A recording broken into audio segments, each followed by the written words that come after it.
C'est mieux avec le micro. Bonjour à tous, merci d'être présents aujourd'hui pour cette table ronde sur l'artificialisation des sols et la bétonisation du plateau de Saclay. Cette table ronde est organisée dans le cadre de la Semaine de l'agriculture paysanne. C'est un événement conjoint avec des associations écologiques étudiantes comme la nôtre, Terre à Terre, qui représente le NS Paris-Saclay, et la Confédération paysanne et les amis de la Confédération, qui sensibilisent à une agriculture plus respectueuse des hommes et de la nature. Vous trouverez, si vous êtes intéressé, un ensemble d'événements sur la page Facebook de la Semaine de l'agriculture paysanne pour inviter à repenser les formes de l'agriculture et les relations entre agriculture et société. Aujourd'hui, nous recevons trois intervenants, un intervenant et deux intervenantes. Laurent Saint-Phare-Garneau, vous êtes ancien président de Terre Fertile, une association qui a réuni plusieurs milliers d'adhérents pour acheter des terres sur le plateau de Saclay et ainsi préserver leur vocation agricole. Vous avez beaucoup réfléchi aux questions d'urbanisation et d'artificialisation. Claudine Parrer, vous êtes animatrice de Saclay Citoyen, militante écologiste, et vous avez étudié l'histoire des luttes sur le plateau de Saclay et travaillé sur le projet du Grand Paris. Olivier Boyon, vous êtes étudiante à l'EHESS et vous réalisez un projet de recherche qui porte sur le foncier agricole et la planification territoriale dans les territoires périurbains en Île-de-France. Vous avez notamment réalisé une enquête, vous êtes en train de réaliser une enquête de terrain à Chelles en Seine-et-Marne et à Montfermeil en Seine-Saint-Denis, deux communes limitrophes dont l'histoire différente a déterminé la présence ou non de terres agricoles. Noam va maintenant vous présenter en quelques points l'artificialisation des sols. C'est à lui. Merci Quentin pour la présentation. Donc en fait l'idée c'est juste que je fasse un petit point sur ce que c'est l'artificialisation des sols d'un point de vue écologique, scientifique écologique, avant d'enchaîner sur la discussion sur la table ronde. Du coup, qu'est-ce que c'est l'artificialisation ?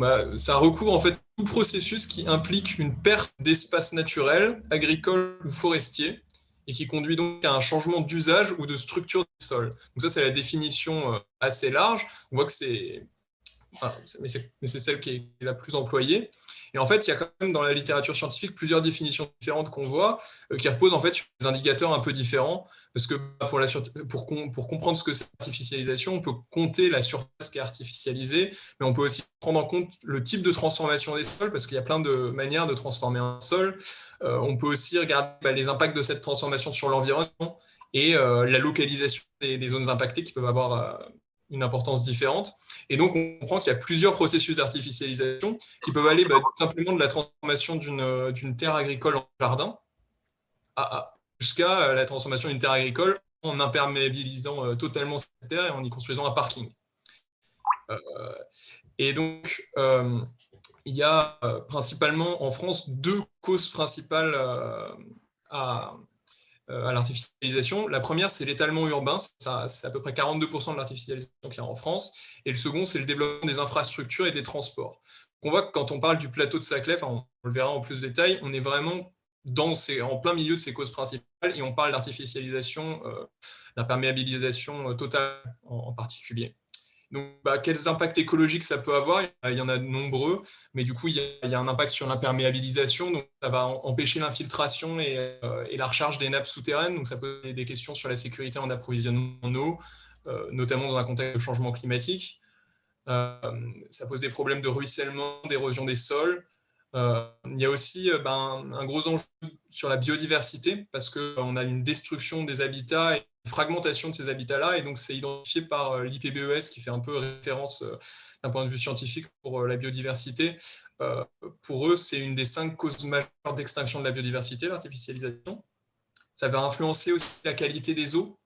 Donc, ça va pouvoir augmenter la concentration en polluants, augmenter les risques de crues, d'inondations. Ça va altérer plus généralement beaucoup de fonctions des sols, la production alimentaire, évidemment, on va en parler, la séquestration du carbone, c'est les puits de carbone en fait, qui sont stockés dans les sols. Ça va détruire aussi les réservoirs de biodiversité, parce que le sol accueille une assez vaste biodiversité. Ça va réduire la production de biomasse, bien sûr, et tous les services rendus par la végétation.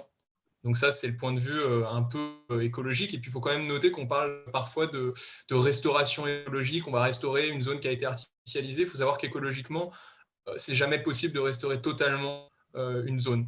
Donc c'est un phénomène qui est partiellement irréversible.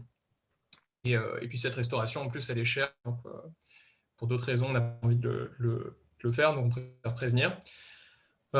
Et quelles terres vont être principalement touchées par cette artificialisation? Il y a une enquête qui a été réalisée par l'INRA en 2017 qui montre que l'agriculture périurbaine est touchée en particulier, et qu'en Europe, le phénomène d'artificialisation, il touche à 70% des terres agricoles qui ont une bonne capacité productive. Donc, en fait, c'est pas un enjeu anodin.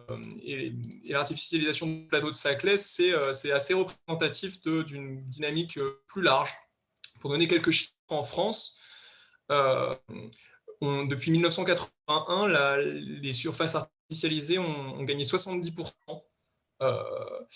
Et donc, en gros, maintenant, on a 47 km² artificialisés pour 100 000 habitants. Donc, qu'est-ce que ça veut dire, ce chiffre-là? Ce qu'on peut voir, c'est que c'est plutôt au-dessus de la moyenne européenne. Donc, on a 47 km². En Allemagne, ils sont 41. En Grande-Bretagne, c'est 30. Donc, ça veut dire que c'est beaucoup. Et qu'est-ce que ça représente pendant une année? Il y a à peu près 20 000 hectares en France qui sont artificialisés chaque année. 20 000 hectares, en gros, c'est 2 fois la surface de Paris. Et pour ramener au projet du plateau de Saclay, enfin du Grand Paris plus exactement, c'est plus large que le plateau de Saclay, il y a 29 000 hectares qui sont prévus à l'horizon 2030. Donc ça fait 1,5 fois Paris. Et en termes de flux de matière, c'est 680 millions de mètres cubes de déblais, juste pour se donner quelques ordres de grandeur, quelques idées.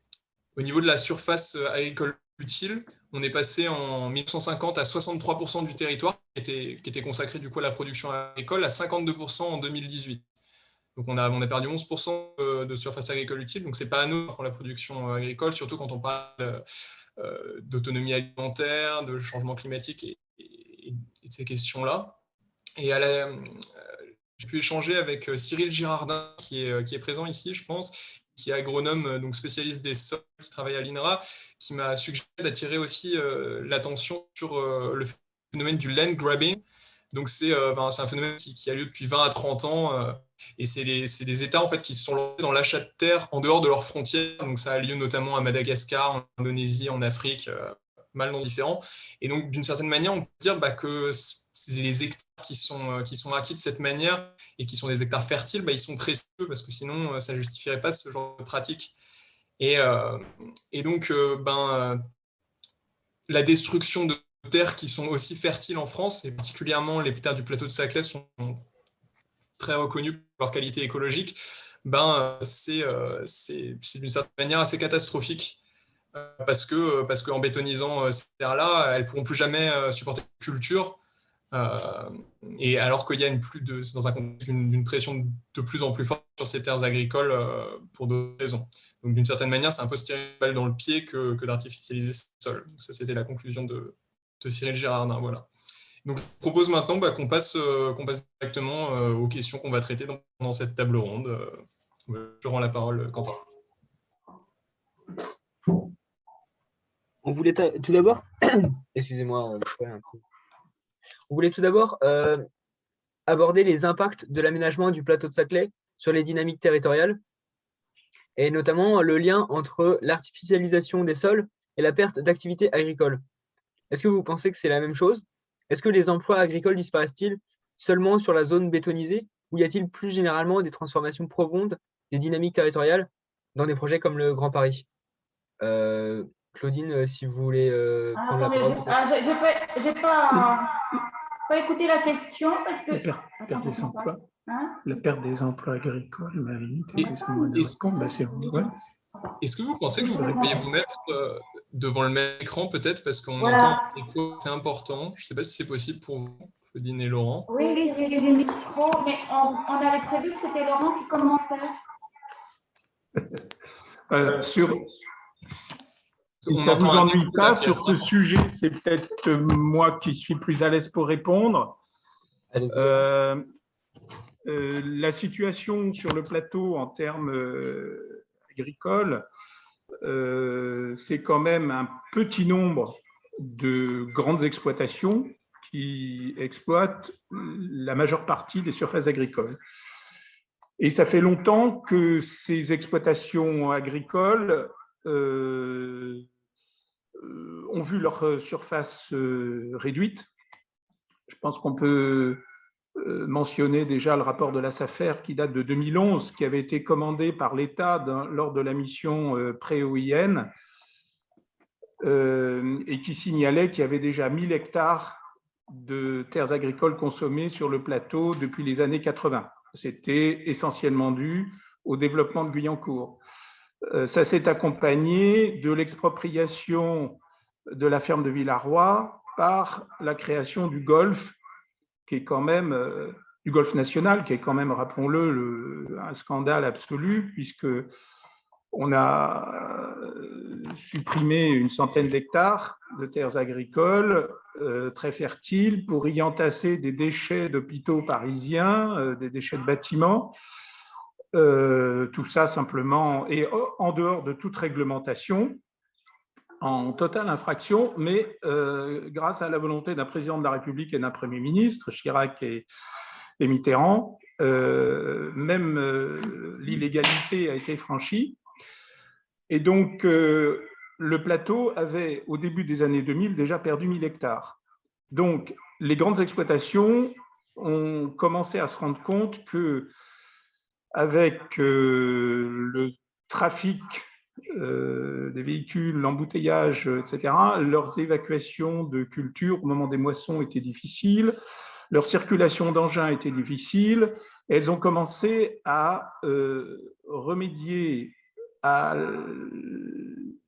la croissance de leurs coûts qui diminuait leur rentabilité par une mutualisation des engins. Donc, on voit comment, devant une restriction, une artificialisation des sols, dans un premier temps, les exploitations, elles se disent on va essayer de se soutenir les unes les autres, on va partager nos outils et on va développer des synergies.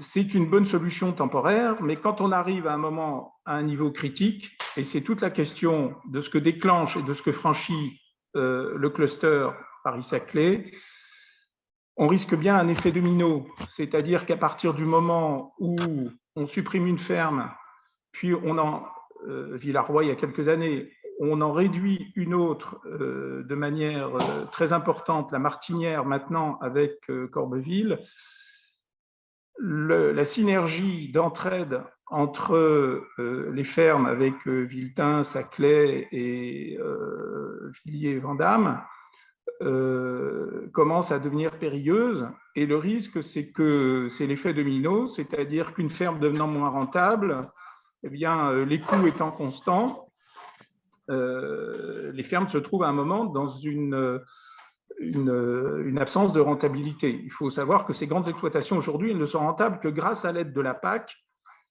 et qu'en plus, les soi-disant coopératives qui les aident pour les gestions d'évacuation de moissons ont refusé déjà il y a plusieurs années de maintenir le silo qui permet d'héberger les moissons temporairement le temps qu'elles soient emmenées sur les lieux de commerce. Donc, la question de l'artificialisation, ce n'est pas simplement sur le plateau une réduction par rapport aux emplois agricoles, pour répondre à la question, ce n'est pas simplement une question de rapport surface-emploi, c'est aussi une taille critique qui peut être atteinte à un moment et qui provoque un effondrement progressif des exploitations, en tout cas telles qu'elles sont aujourd'hui, c'est-à-dire des exploitations qui sont quand même essentiellement céréalières, avec très peu de maraîchage, et dans un type de production qui est encore orienté aux 3/4 vers l'exportation et la vente à l'international. Donc, c'est une agriculture qui peut évoluer aussi pour peut-être s'adapter à des surfaces plus restreintes. Une dernière chose, effectivement, la qualité des sols. Au passage, je mentionnais le rapport de la SAFER.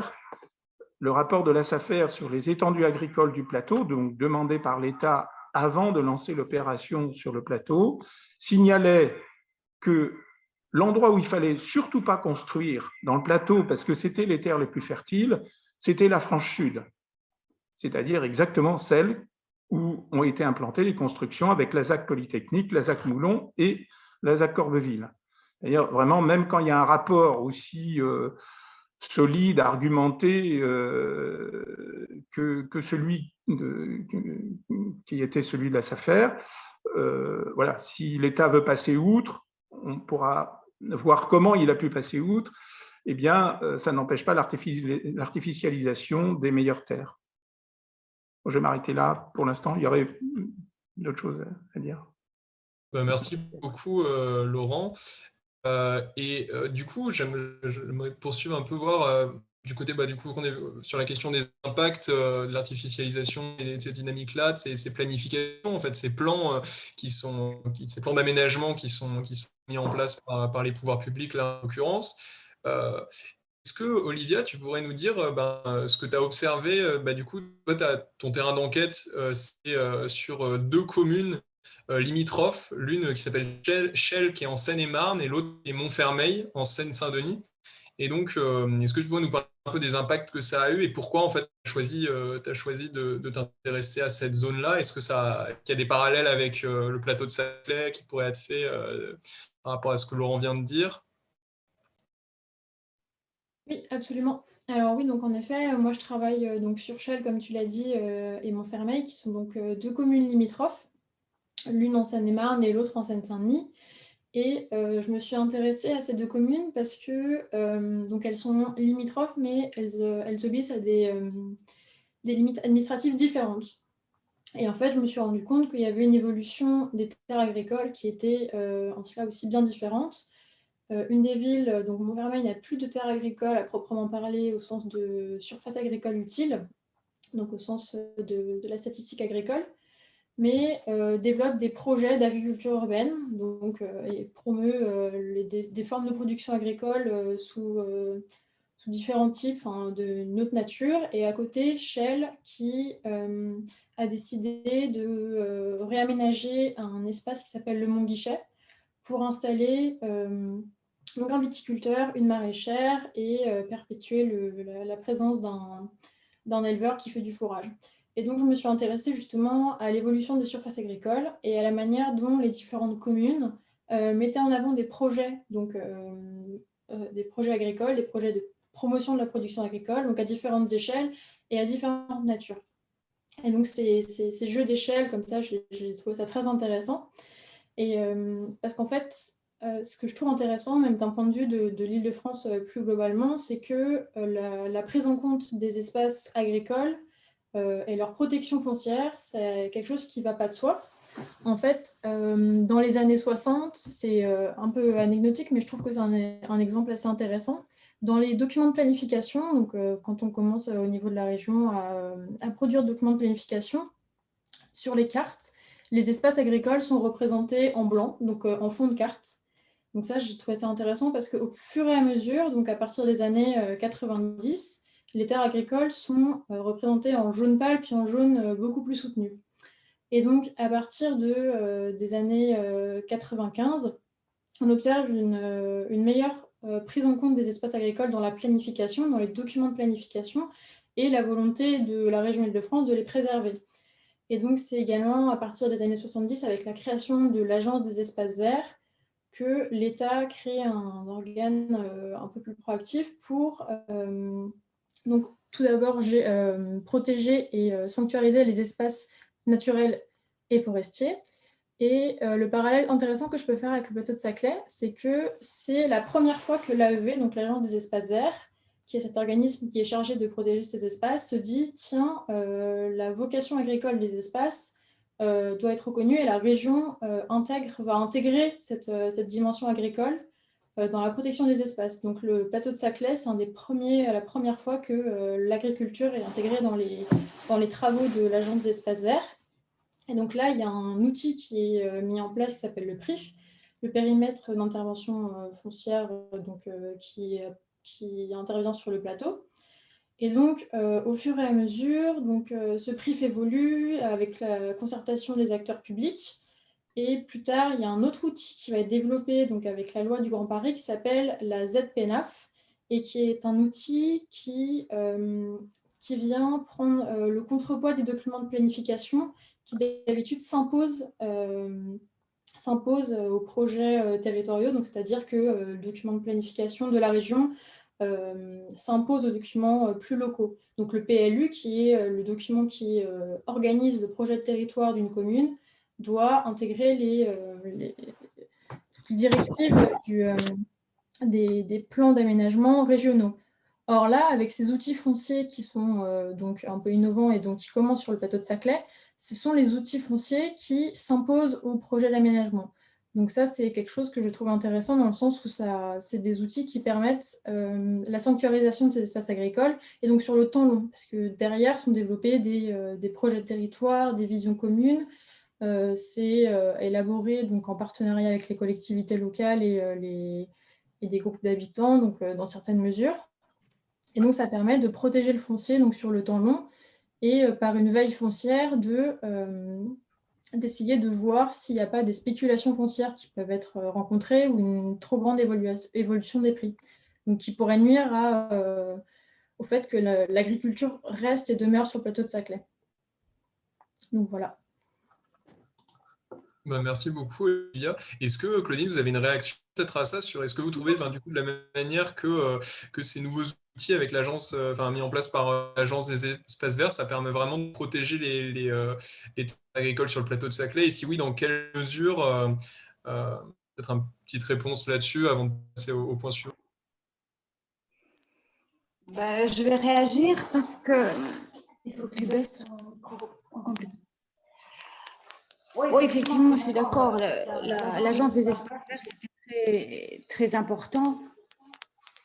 Je crois. Bon. Vous m'entendez là? Oui. Ouais. Sa création, c'était très important parce que effectivement, depuis les années 60, les décideurs avaient toujours eu envie de favoriser l'expansion spatiale de l'agglomération parisienne autour de Paris. Et donc, il y a quand même des gens qui ont réfléchi un peu autrement à l'époque en disant que c'était important de préserver des espaces verts. On appelait ça des espaces verts. Bon. Et donc, ils ont, à la fin des années 70, créé ce qu'on appelait une ceinture verte, qui était un espace circulaire compris entre 10 et 30 km par rapport au cœur de l'agglomération parisienne, en disant que c'est une zone de cette ceinture verte qu'il faut garder verte comme un espace justement naturel entre le cœur de l'agglomération parisienne et les villes nouvelles qui vont se construire à la fin des années 70, les 5 villes nouvelles. Donc, avec l'idée qu'il ne fallait pas avoir un continuum d'urbanisation. Alors, sur le principe, c'était très, très bien. Le plan vert du Conseil régional en 1995 a confirmé cette notion. Mais enfin, il y a toujours un grand problème entre des gens qui pensent un peu écologiquement et puis des décideurs qui continuent de bétonner partout. Parce que finalement, le schéma directeur d'Île-de-France en 1994 a localisé 62% des 43 000 hectares d'espace urbanisable dans la ceinture verte. Donc, il y a un grand décalage entre les intentions et la réalité. Et on a constaté entre 1982 et 1999, chaque année, en moyenne, plus de 1260 hectares d'espaces ruraux ont disparu, dont 1000 hectares de terres agricoles et 60 hectares de bois et forêts. Donc, oui, il y avait des intentions, mais la réalité, et je crois que Noam l'a dit tout à l'heure, c'est que le district actuel, le schéma directeur actuel, il prévoit toujours la consommation de 1800 hectares d'espace naturel par an. Et il met des petites urbanisations prioritaires un peu partout sur des espaces qui sont naturels. Quant à nous, ça, c'est d'une façon globale sur l'Île-de-France, on a quand même le sentiment qu'il y a un grand décalage entre des politiques qui disent des choses et qui décident finalement de bétonner et d'autres experts ou citoyens qui disent qu'il faudrait garder des espaces verts. C'est jamais pour le moment nous qui gagnons. Et sur le plateau de Saclay, les 2300 hectares, il faut bien voir, Laurent l'a rappelé, c'est qu'on a quand même perdu plus de 1000 hectares déjà de terres agricoles sur le plateau de Saclay entre 1982 et 2008. Ensuite, la loi Grand Paris, elle ne fait qu'officialiser la disparition de 400 hectares de terres agricoles, puisqu'il y en avait plus de 2700 qui étaient cultivés en 2010, et que finalement, on va se retrouver avec 2300 hectares. Et la ZPNAF, la zone de protection naturelle agricole et forestière, elle est obtenue grâce au combat des associations, puisqu'à l'origine, Christian Blanc voulait garder que 1000 hectares de terres agricoles sur le plateau de Saclay et en faire un parc urbain. Donc, les bases associations sont battues comme des lions pour obtenir ça. La première version de la loi Grand Paris disait qu'on garderait environ 2300 hectares. Finalement, après de moultes batailles, on a obtenu 2300 hectares au moins. Mais cette zone de protection naturelle, agricole et forestière, on n'a jamais obtenu de décret d'application qui prévoit des mesures de contrôle, de régulation. Et d'autre part, la loi Grand Paris, elle a été déjà modifiée plus de 10 fois.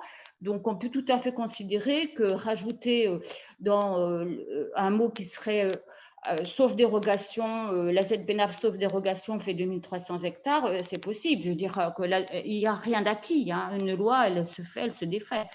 Donc, nous, sur le plateau de Saclay, on est très...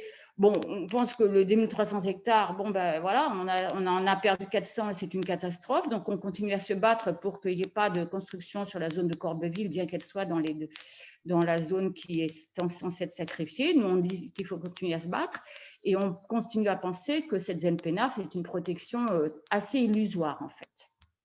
Voilà. Pour remettre un aspect un peu...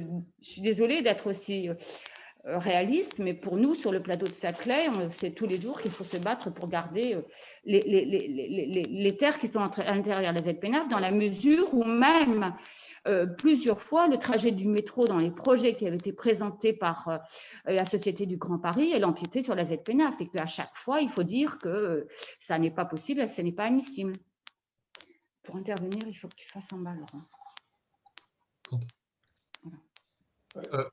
Du coup, merci beaucoup du coup, pour cette réponse, parce que ça permet d'y voir plus clair un peu sur ce qui se passe, qu'on peut espérer ou pas, et on commence à voir les contours des mobilisations. Mais avant de passer directement sur les questions autour des mobilisations citoyennes sur le plateau, peut-être, vous avez parlé de ces politiques qui choisissaient un peu unilatéralement de bétoniser, l'aménagement du territoire, mais en fait, pourquoi ils choisissent l'artificialisation des sols? Pourquoi ils font ça? Comment les décisions sont prises? Quels sont les objectifs politiques en fait sous-jacents à ces décisions-là? Qu'est-ce qui visent en fait ces décideurs politiques? À qui ça bénéficie en fait cet aménagement du territoire? Parce que si ça bénéficie pas aux habitants locaux, ça bénéficie à qui? Ça sert l'intérêt de qui finalement? Et j'ai envie de dire, comment on peut poser la question de l'intérêt général, parce que alors que normalement le but du service public serait de servir une forme d'intérêt général. Et du coup, là, je voulais demander justement à Laurent de réagir par rapport à ça.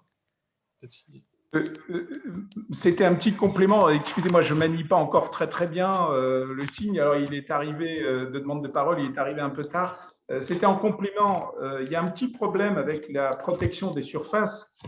C'est à propos de la ZPNAF. C'est que pouvez-vous imaginer que la rentabilité d'une entreprise dépende de sa surface de bureau? Non, ça dépend de sa production.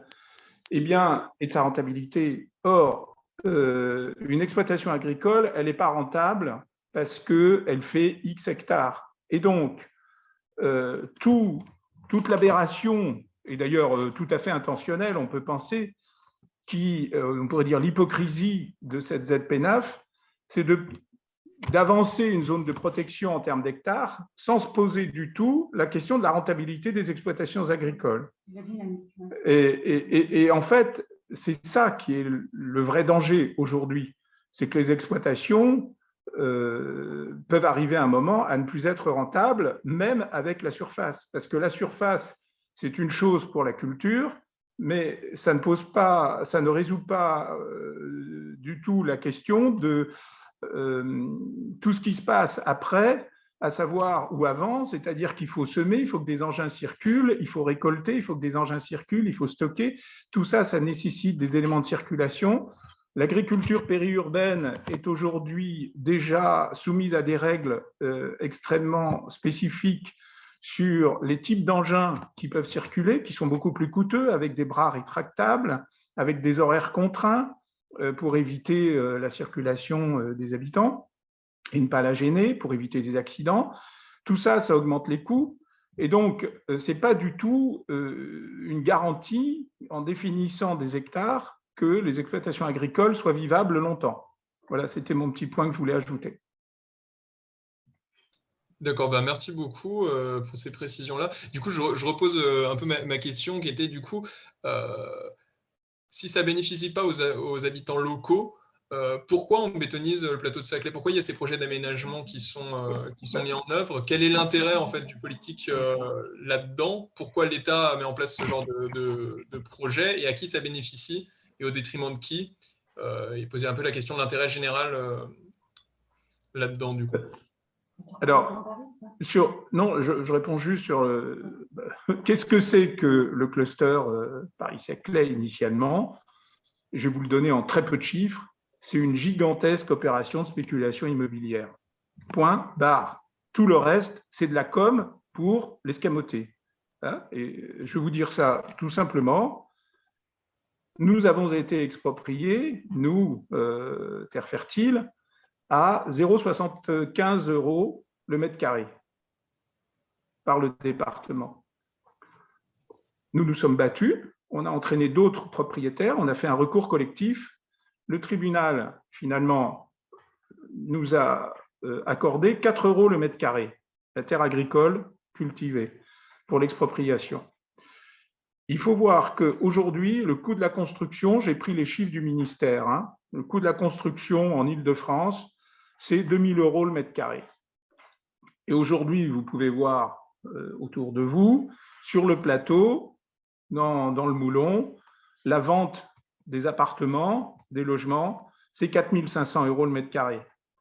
Donc, quand on a un coût initial d'achat du sol qui est dérisoire, un coût de construction de 2 000 € environ et qu'on revend à 4 500 €, allez, on va mettre 500 € pour les espaces verts, la plantation d'arbres, etc., qui n'est pas dans le coût de la construction directe, et on est à 2 000 € de bénéfices nets au mètre carré pour les opérateurs.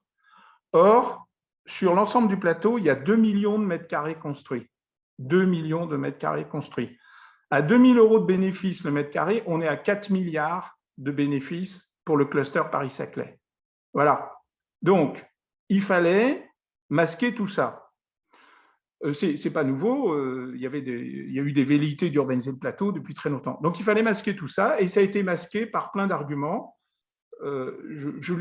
simplement sociologiques, juridiques, législatifs, et si on veut, je les détaillerai un peu plus tout à l'heure. Hein, voilà, et c'est d'abord une opération de spéculation immobilière. À ça, on peut ajouter qu'en plus, l'État libérait des locaux dans le centre de Paris, à Châtenay-Malabry, qui lui coûtaient cher, à 10 000 € le mètre carré, ou à 4 500 € le mètre carré, ou 6 000 € le mètre carré, et qu'évidemment, il accède dans des bureaux qui sont, alors là, c'était le prix du logement, à 2 500 ou 3 000 € le mètre carré, et que donc, pour l'État aussi, c'est une réduction des coûts, et d'autant plus qu'il y a une mutualisation des moyens. Hein, en plus, ça, bon, vous êtes les étudiants, vous devez le vivre déjà dans la réduction des moyens par rapport aux situations antérieures des écoles et des établissements. Hein. Merci beaucoup pour cette réponse très claire, on va dire. Est-ce que vous auriez une réponse, Claudine, peut-être? Oui. Je vais peut-être, tu baisses ton micro, repartir sur les intérêts globaux, parce que là, Laurent a été très clair sur la spéculation foncière et immobilière, hein, et qui est quand même une des raisons majeures de ce projet. Mais moi, je voudrais généraliser un tout petit peu, hein, pas longtemps, mais quand même dire que ce projet de pôle scientifique et technologique s'inscrit dans la logique du Grand Paris, et que la logique du Grand Paris, c'est un projet urbain, social et économique d'intérêt national qui s'appuie sur un réseau de transport public et qui met en place des pôles de compétitivité, c'est-à-dire qu'on spécialise chaque territoire.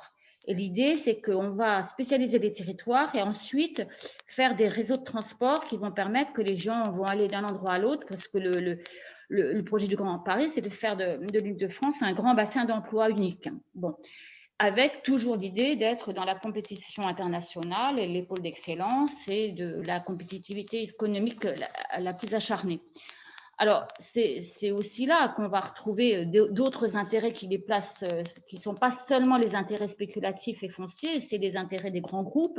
Je suis désolée d'être un peu, peut-être un peu simpliste, mais c'est quand même vrai qu'il y a par derrière des intérêts politiques ou économiques ou financiers qui sont à la manœuvre et que, bon, chacun les interprétera comme il veut. Mais en tout cas, ils sont bien réels dans la mise en place du processus du Grand Paris.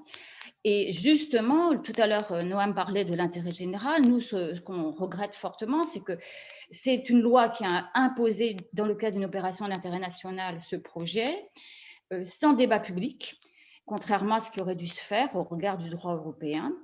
Et donc, parce qu'ils savaient effectivement, les décideurs, qu'il y aurait des oppositions locales massives, hein, et puis, sans débat public, ça veut donc dire que l'intérêt général, il a été défini par une poignée de technocrates dans leur bureau. Hein. Et donc, à aucun moment, les citoyens n'ont pu être consultés sur des projets réels, puisqu'il n'y a jamais eu de projet global, par exemple, sur le plateau de Saclay, qui ait été mis sur la table. On a toujours eu des petites enquêtes partielles par-ci, par-là.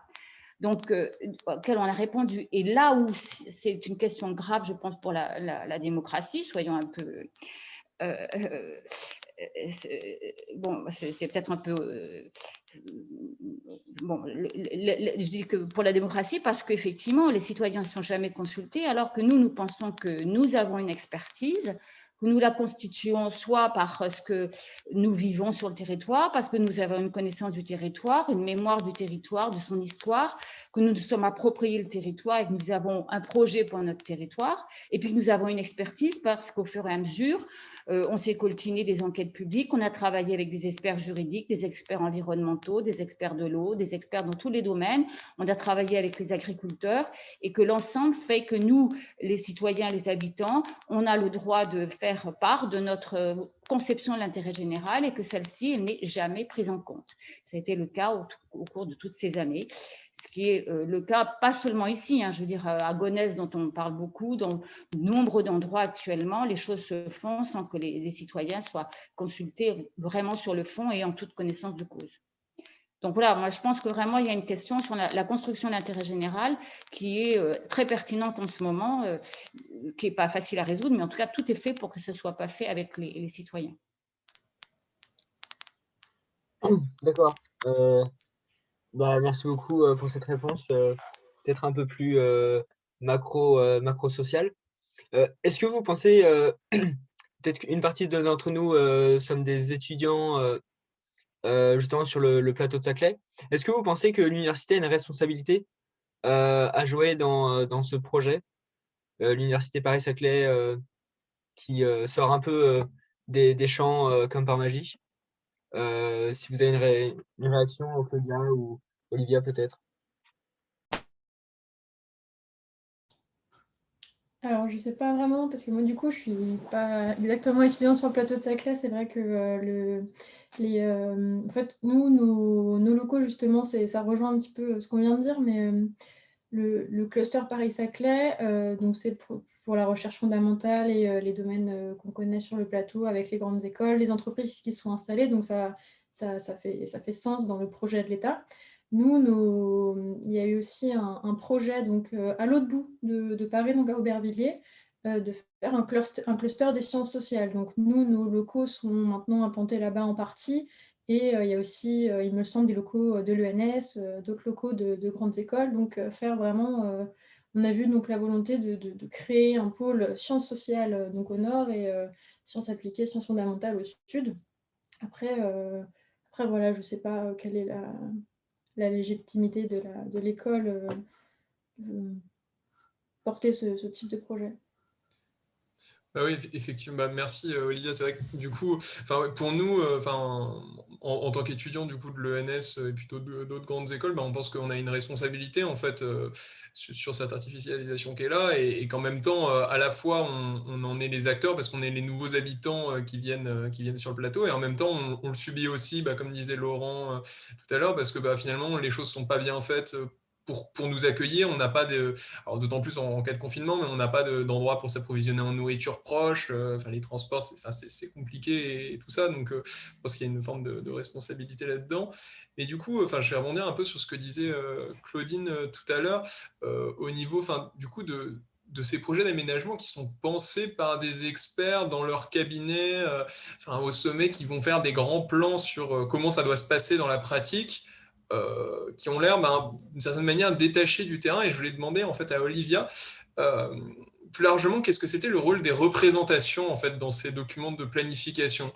Donc comment expliquer du coup que les organismes publics qui vont gérer l'aménagement du territoire, donc soi-disant pour cet intérêt général, pour l'intérêt national, donc comme disait Claudine, en viennent à décider de tels projets. Et donc qu'est-ce qu'il y a comme vision derrière ces projets qui est vendu, qu'est-ce qu'il y a comme représentation parce que moi je pense pas que les gens les experts qui soient derrière soient des gens malfaisants qui aient des intentions de nuire délibérément, mais justement qu'est-ce que c'est leur représentation, qu'est-ce qu'ils font, qu'est-ce qui vont les pousser à élaborer des documents de planification, peut-être une vision trop technique ou ce genre de choses derrière. Dans le cadre du projet de Paris-Saclay, ce que j'avais lu, parce qu'il y a beaucoup de travaux qui parlent du plateau de Saclay, c'est vraiment un exemple, un cas d'école assez intéressant. Et donc, dans l'intervention de l'État, justement, dans la mise en place de l'OIN, des différentes communautés d'agglomération qui ont après été imaginées, il justifiait le piétinement d'accords entre les collectivités locales et les habitants et d'autres collectivités, d'autres communes, ce qu'il faut prendre avec des pincettes évidemment, parce qu'il y a un très très fort tissu associatif local qui crée un projet de territoire. Donc l'intervention de l'État, on peut dire, a été par vague et donc est revenu donc en 2006, puis en 2010 avec la loi du Grand Paris. Après, moi, ce que j'avais aussi observé à l'échelle de mes communes, c'est que donc on voit sur le plateau de Saclay l'influence claire de la loi du Grand Paris et de tous ces projets de créer des clusters dans le Grand Paris. Et ce que j'avais aussi observé, que je trouve intéressant, c'est que les limites administratives des communes font pas tout, évidemment. L'histoire, la géomorphologie de la commune aussi crée des dispositions pour que les espaces agricoles soient pérennes dans le temps ou pas. Mais les limites administratives jouent quand même un rôle quand il y a des refontes politiques et spatiales. C'est-à-dire que, par exemple, dans le cas de la métropole du Grand Paris, les territoires qui sont sous le SCOT du Grand Paris, donc le SCOT qui est un document de planification lié à cette métropole du Grand Paris, selon les différentes politiques engagées, ce qui est mis en avant par la métropole du Grand Paris, on peut voir que les projets agricoles sont saisis ou non. Par exemple, Montfermeil, qui est une commune qui fait partie donc, de la métropole du Grand Paris, fait partie d'une dynamique de promotion de l'économie circulaire, et à travers cette notion d'économie circulaire et tout ce qui en découle, j'ai pu observer qu'il y avait énormément de projets de promotion de la petite production en ville, de l'agriculture, ce qu'on appelle urbaine, qui est une notion un petit peu à la mode, mais qu'il y avait beaucoup de projets donc, qui faisaient la promotion de cette agriculture dans un milieu très urbain, donc avec plus de terres agricoles au sens de la SAU, comme je l'ai dit tout à l'heure, mais avec d'autres dimensions. Donc on peut promouvoir par exemple des dimensions sociales, économiques, alimentaires, d'approvisionnement local, mais également plus patrimoniales ou pédagogiques. Donc ça dépend, c'est des choses qui sont concertées entre les communes, les échelons un peu plus hauts, mais c'est très spécifique à chaque territoire et à chaque commune. Dans le cadre du plateau de Saclay, je ne pense pas pouvoir répondre à la question, mais en tout cas, voilà ce que j'ai observé moi sur mon terrain.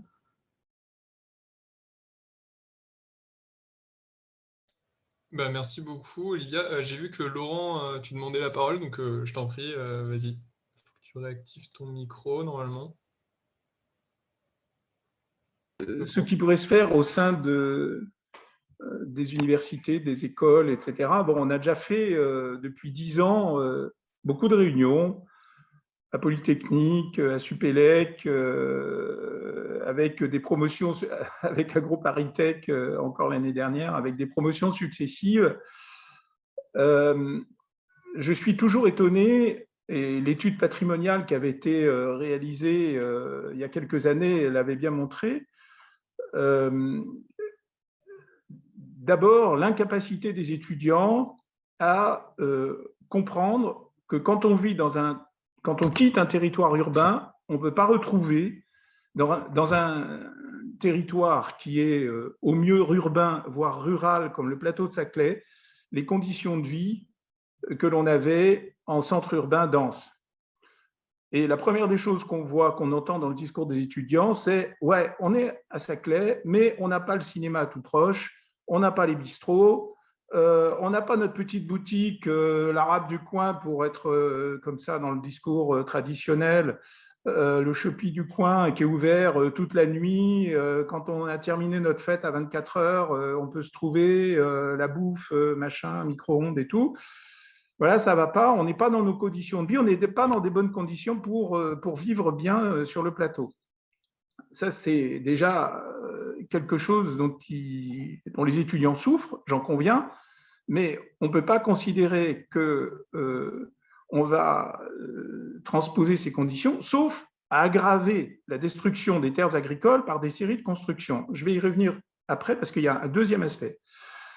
Et il y a même une troisième question que je voudrais aborder. La deuxième, c'est que dans l'enquête patrimoniale, c'était la cécité, l'incompréhension des étudiants à l'égard de la biodiversité. Pour reprendre ce que Noam disait tout à l'heure, bon, un excellent rapport de l'IPBES, mais la biodiversité, pour 90%, c'est de l'invisible. La richesse des sols, ce qu'il y a dans les sols, ce qu'il y a dans les circulations d'eau, ce qu'il y a dans les échanges animaux, sol, air, tout ça, ça ne se voit pas. Et dans l'enquête patrimoniale, le discours des étudiants, c'était « ouais, mais on passe sur le plateau, c'est mort, il n'y a rien à faire, on ne voit rien, il ne se passe jamais rien sur le plateau. » Alors, je peux vous dire que quand on est habitant sur le plateau, il se passe tout le temps quelque chose dans les cultures, même dans la nature, dans les espaces. Enfin, il y a justement, si on prend pour décaler un tout petit peu par rapport à l'agriculture, simplement les deux étangs de Saclay, dont l'un des deux est quand même un endroit extrêmement protégé et une halte ornithologique internationale, un lieu de pose des oiseaux lors des migrations, entre la Scandinavie et le Maghreb, l'Espagne ou le Maghreb, on s'aperçoit qu'il y a quand même beaucoup de choses. Et il me semble que là aussi, il serait important de sensibiliser les étudiants au fait que l'essentiel de ce qui les entoure est quand même précieux, même s'ils ne le voient pas. Et puis, il y a deux aspects après qui m'ont beaucoup surpris dans la conception de l'aménagement du cluster. C'est quand on a entendu les aménageurs dire « ouais, mais les franges du plateau, c'est vraiment pas beau. C'est pas beau s'il y a un immeuble, une résidence étudiante qui donne dans les champs. C'est pas beau. Moi, ce que je trouve qui est pas beau, c'est l'immeuble de 4 étages en frontière des champs. Mais c'est pas le champ qui est au pied de, etc. Donc, qu'est-ce qu'on va faire comme c'est pas beau? Parce que vraiment, ces pauvres petits urbains, ils n'ont pas leur trottoir aménagé, ils n'ont pas leur route. Alors, on va faire des friches. On va encore consommer des terres agricoles et on va mettre des haies, des petits machins, des petits potagers, des petits jardins partagés pour que là, les urbains se retrouvent avec leurs petits trucs habituels. Et puis, les étudiants, ils peuvent aussi comprendre que réclamer à tout prix une ligne de métro pour monter sur le cluster, c'est extrêmement dangereux parce que la ligne de métro, elle n'est pas rentable, elle ne sera jamais rentable, sauf à être prolongée jusqu'à Versailles, au-delà de Saclay, et à s'accompagner d'une urbanisation extrêmement importante. Et donc, en fait, ce n'est pas le problème tant de desservir le cluster aujourd'hui qui est posé, c'est que comme cette ligne ne sera jamais rentable, forcément, les financeurs vont bétonner et il y a tout près, pas loin vraiment, à Touches-le-Noble, il faut penser qu'il y a une zone d'urbanisation préférentielle prévue aux Drifts. et que si, à Touches-une-Noble, en plein milieu du plateau, on construit plusieurs dizaines d'hectares de logements et d'installations d'entreprises, là, pour le coup, en plein milieu des zones agricoles, on est sûr qu'on bousille complètement toute l'agriculture du plateau et que l'effet domino qu'on craint aujourd'hui, il se réalisera à ce moment-là.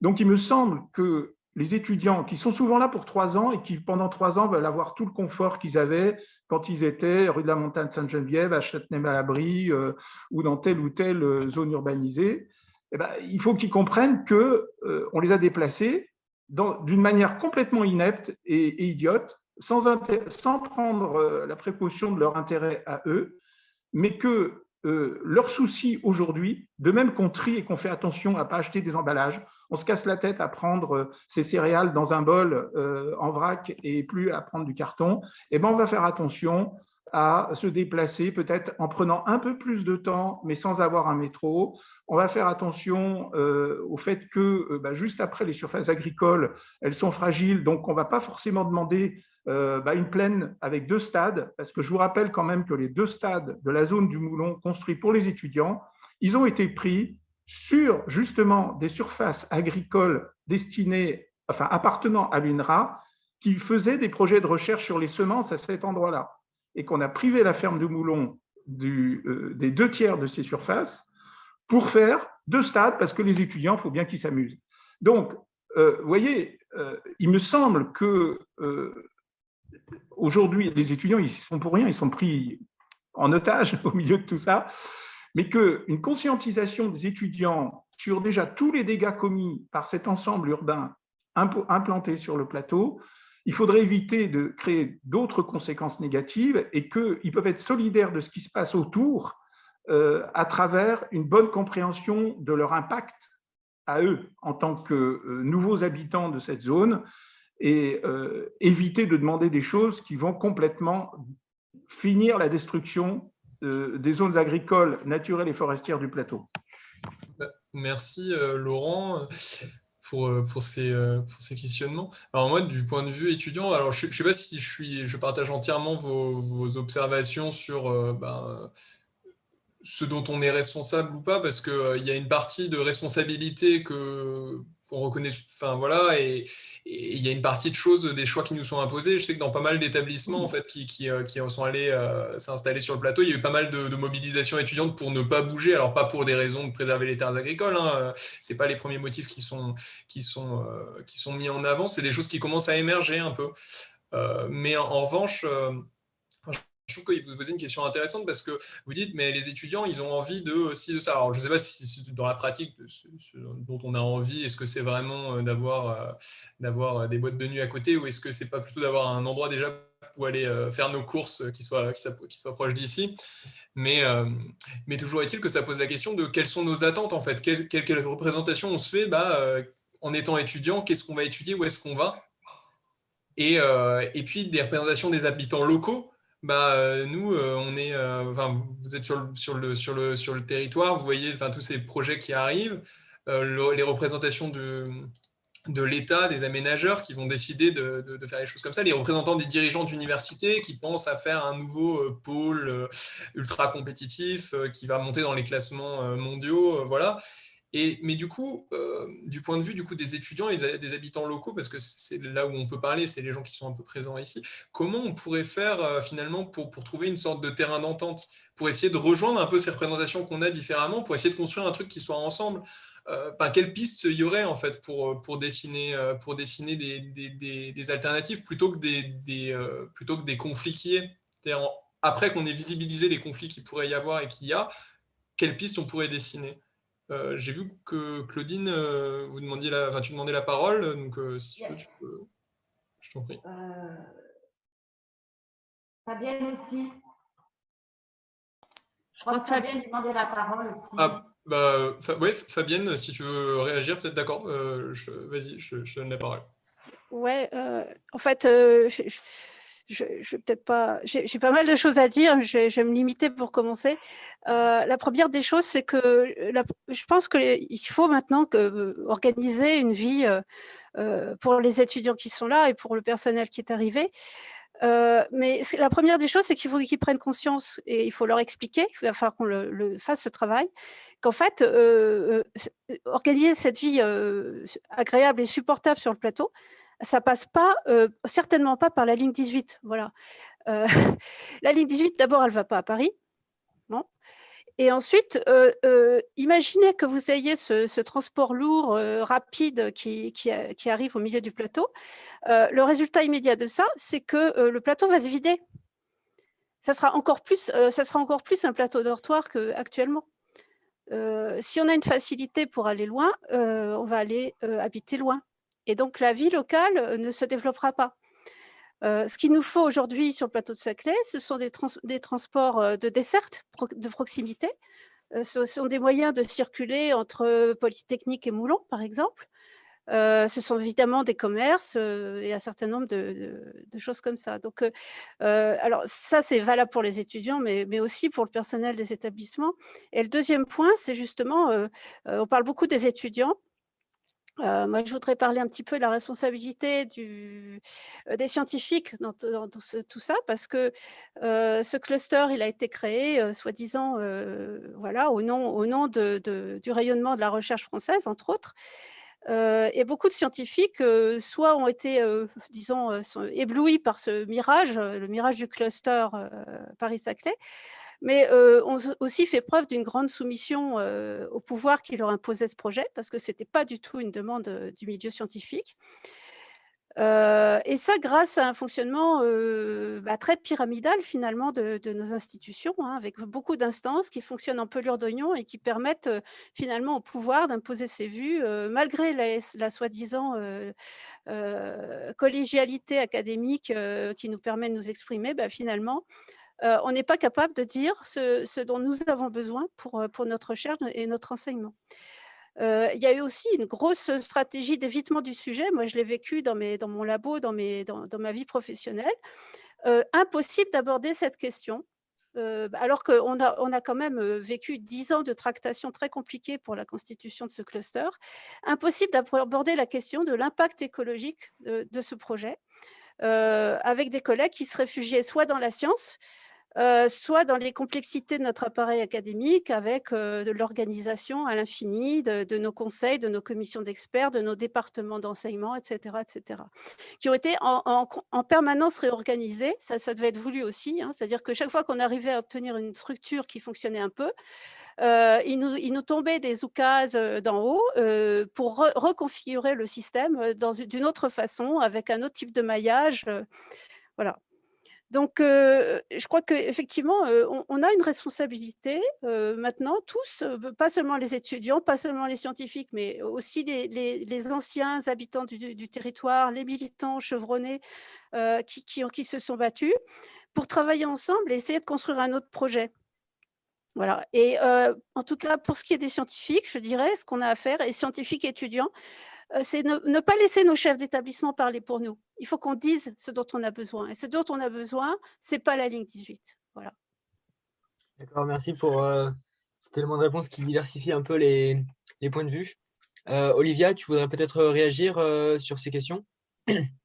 Oui, peut-être, ça rejoindrait aussi ce que disait Laurent tout à l'heure sur cette information, le fait que les étudiants ne comprennent peut-être pas les enjeux agricoles des plateaux, que le sol, c'est quelque chose qu'on ne comprend pas très bien.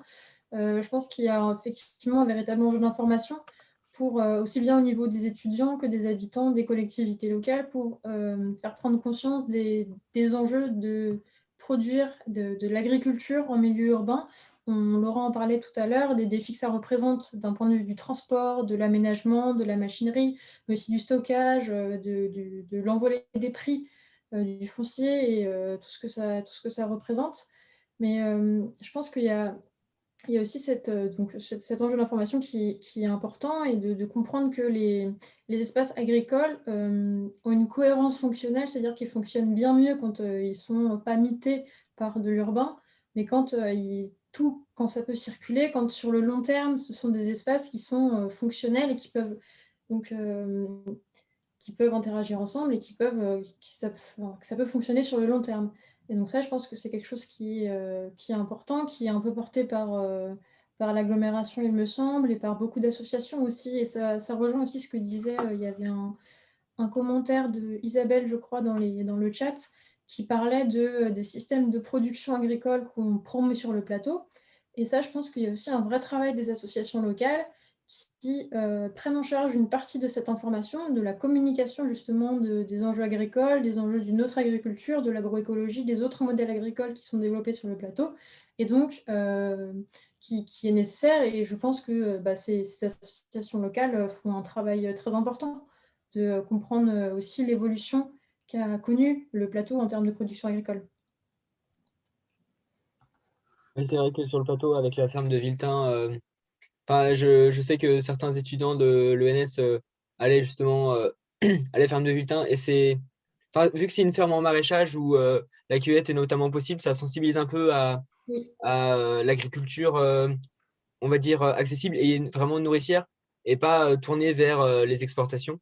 Oui, il y a aussi toutes les autres fermes qui se sont diversifiées en circuit court, parce qu'on parlait aussi tout à l'heure de l'évolution de la profession agricole, des structures agricoles, mais on voit aussi que les fermes sur le plateau, les agriculteurs du plateau, se sont pour beaucoup diversifiés et proposent par exemple des choses que du coup qui participent à cette information, à cette sensibilisation, qui sont la vente en circuit court, et qui peuvent toucher aussi les étudiants du plateau, et à travers ça permettre la meilleure connaissance de certains enjeux agricoles, notamment en périurbain.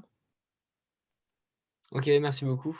Avant de passer à la suite, un dernier mot, Claudine, peut-être, comme vous voulez.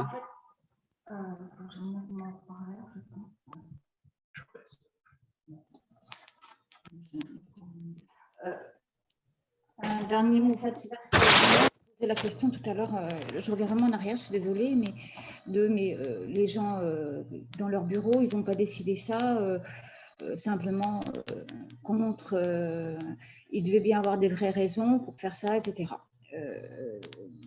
Bon, moi, je vous engage, on ne va pas parce qu'on n'a pas le temps, à lire le livre qu'on a écrit, Citoyenneté contre état de fait, que vous trouvez sur le site de Saclay Citoyen, et qui reprend en particulier un certain nombre d'arguments qui ont été faits par des chercheurs, des études, et ce n'est pas simplement au doigt mouillé, qui expliquent que maintenant la notion de la concentration géographique des scientifiques, c'est vraiment un projet du passé, c'est un projet dépassé, ça n'est plus pertinent, d'autant plus qu'on a déjà 40% de la recherche en Île-de-France. Hein.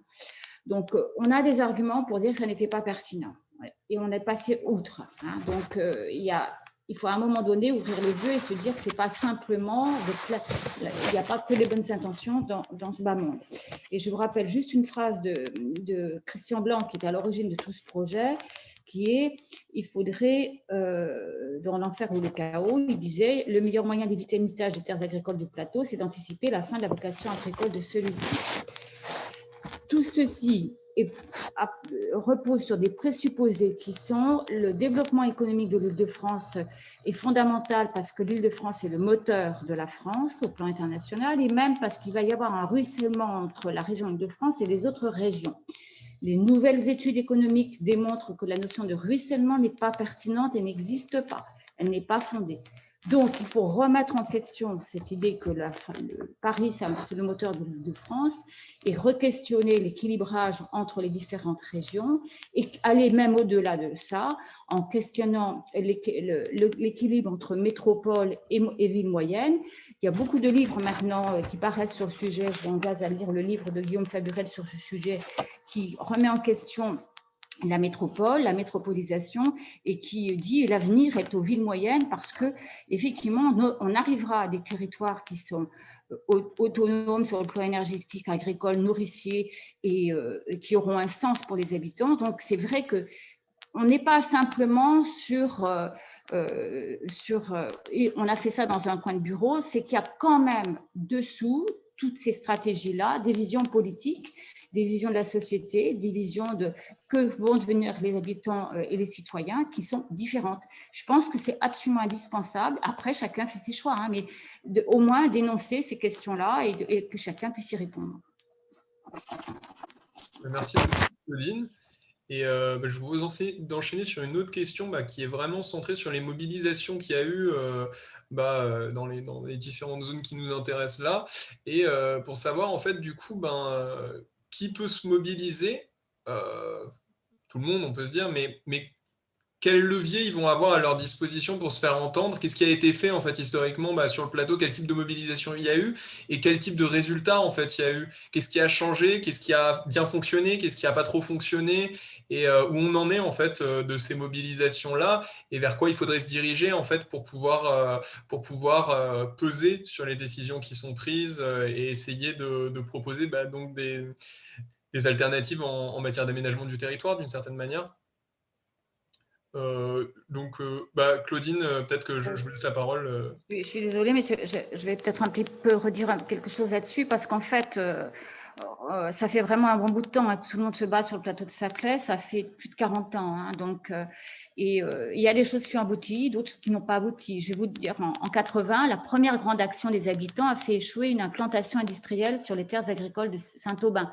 Donc, en 80, on arrivait quand même à obtenir des choses.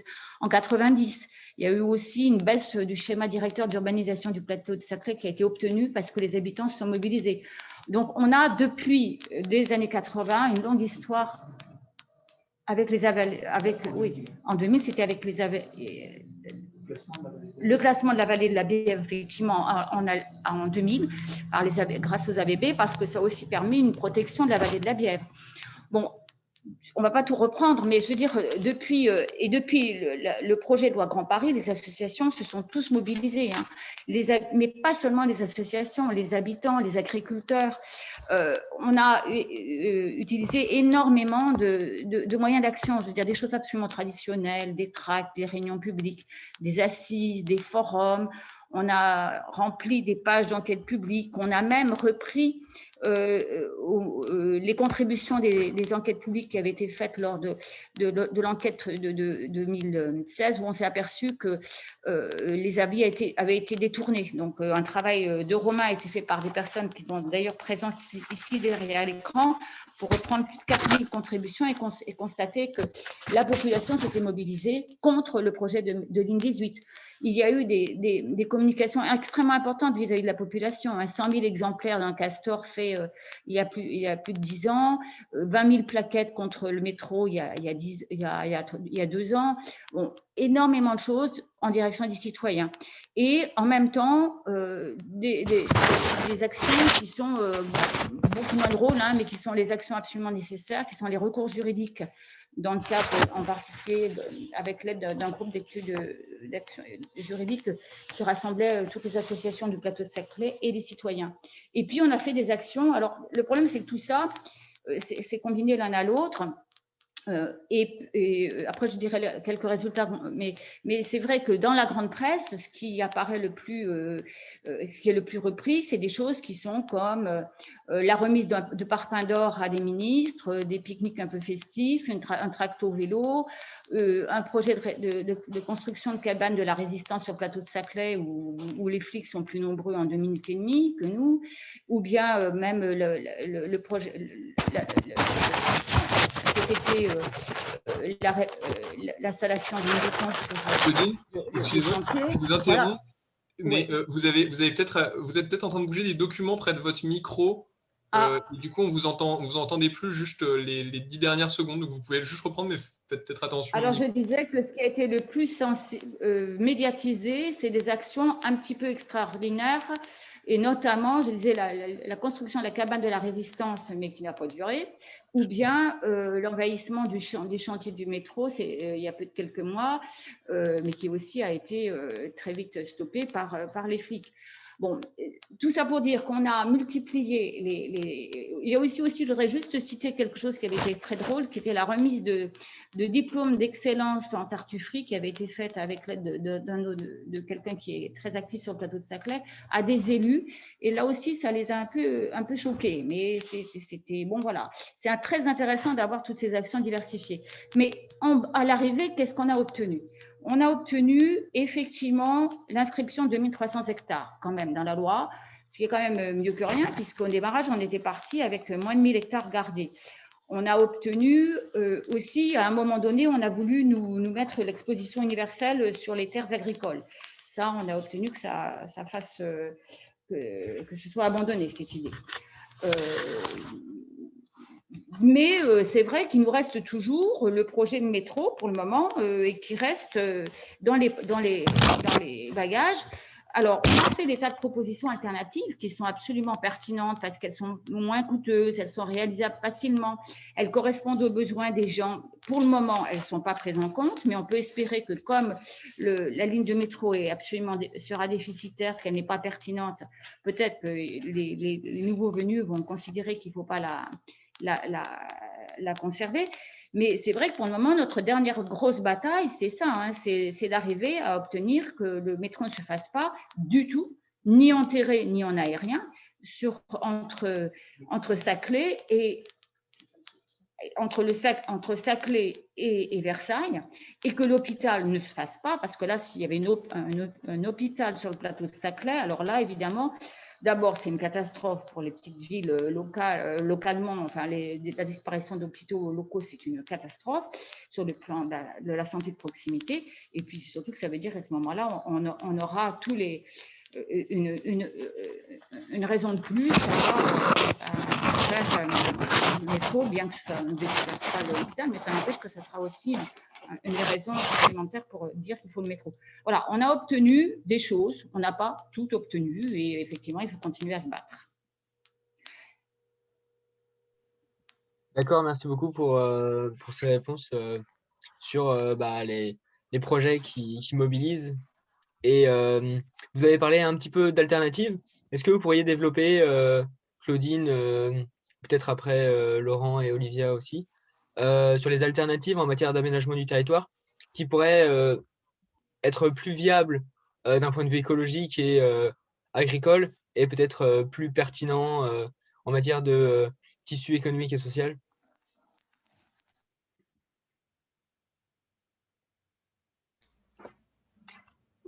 Ça peut aussi être directement Laurent, hein, selon comme vous préférez.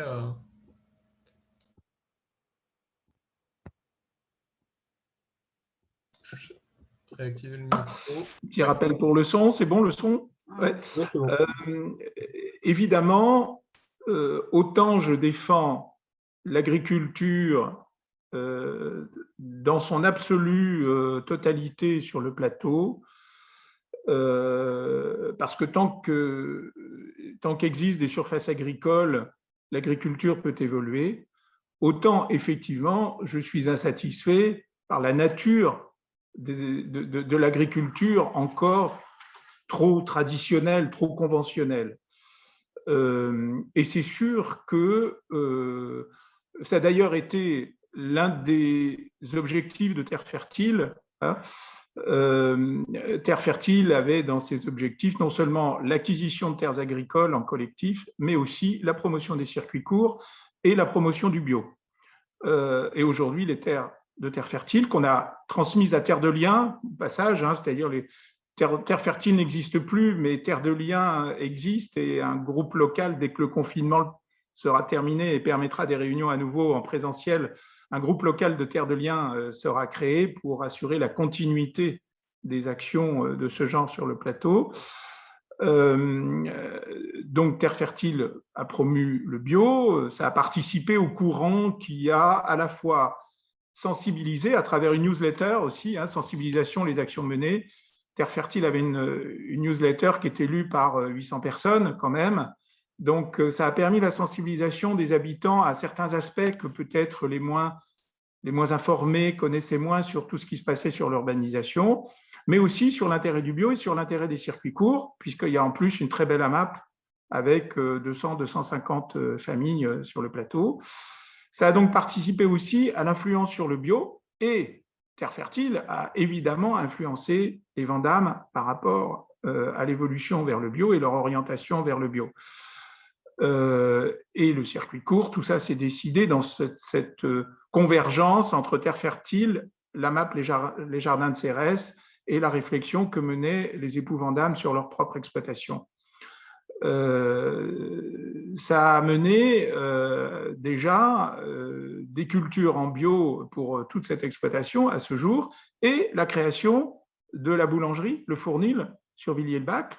Hein, donc, 3 emplois et demi créés grâce au circuit court et l'ouverture d'une boulangerie dans un village qui n'en avait pas. Au passage, les étudiants peuvent très bien aller acheter leur pain et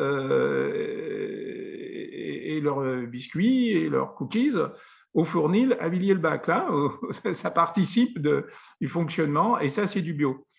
Les étudiants, ils peuvent aussi très bien aller acheter leurs poulets et leurs œufs bio à la ferme Montville, qui est sur le plateau, de l'autre côté, à côté de la pépinière à l'avoine, qui est totalement en bio et qui ne vend qu'en circuit court et en AMAP. On a là des formes, on pourrait dire, évoluées de l'agriculture, mais il reste sur le plateau de l'agriculture conventionnelle. Même la cueillette à la ferme de Villetin reste une cueillette en conventionnel, donc avec des produits, des pesticides. Le gros de la production de la ferme Trubuil à Saclay reste du conventionnel.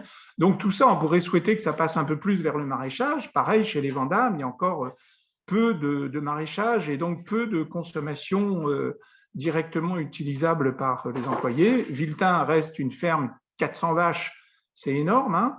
Et c'est pas toujours du lait qui est consommé localement. Donc là aussi, on pourrait, dans un cercle vertueux, continuer de construire quelque chose qui irait plus vers le bio, plus vers la consommation locale, qui inclut donc du maraîchage.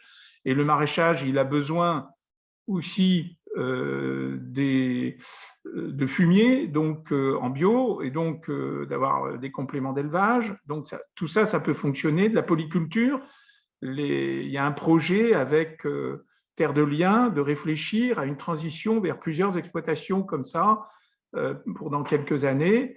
Les Vandamme y réfléchissent aussi.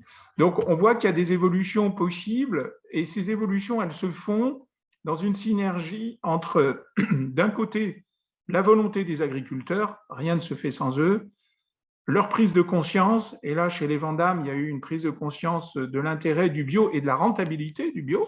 Hein, et ça, on pourrait souhaiter que ça fasse tache d'huile et que ça convainque des agriculteurs conventionnels, mais aussi la demande croissante des habitants et évidemment, les étudiants, en tant que nouveaux habitants du plateau, ils peuvent participer à ça. En plus, ils sont souvent très sensibles au bio, au manger propre, au circuit court, aux faibles déchets par rapport aux impacts climatiques. Et donc, c'est quelque chose qui peut participer à cette synergie vertueuse pour continuer d'aller vers une agriculture qui serait plus en lien avec les habitants. Je terminerai juste en disant que tout ça est quand même aussi lié à la volonté des élus. Et sur ce plan, il faut reconnaître que notre démocratie est bien fragile parce que depuis 20 ans, on a vu des majorités se succéder dans les municipalités, et les gens qui étaient autrefois dans l'opposition disant « il ne faut pas trop d'urbanisation du plateau, il ne faut pas ceci, il ne faut pas cela », passant à la majorité, et à la majorité, gagnant la ville et se mettant à défendre les positions de ceux qu'ils avaient combattus auparavant, reprenant l'urbanisation, le nombre de constructions, le métro, etc. Donc, et on ne peut pas écarter les élus de cette synergie. Donc, il y a quand même quelque chose qui bloque. Et puis, il ne faut pas oublier non plus qu'un certain nombre d'agriculteurs ont considéré comme n'étant pas dramatique que l'urbanisation consomme des terres agricoles. Ça a même été dit par l'un d'entre eux à France 5 il y a quelques années. On peut bien consommer des terres agricoles si on n'en consomme pas trop. Voilà, et qu'il n'y a pas une hostilité foncière non plus. Donc, on voit que tout ça est quand même un ensemble qui est un peu fragile et que donc, évidemment, les étudiants, ils ne vont pas tout résoudre, même avec toute la meilleure prise de conscience et leur bonne volonté d'action, parce qu'il y a des maillons qui sont quand même encore un peu hésitants ou peu conscientisés.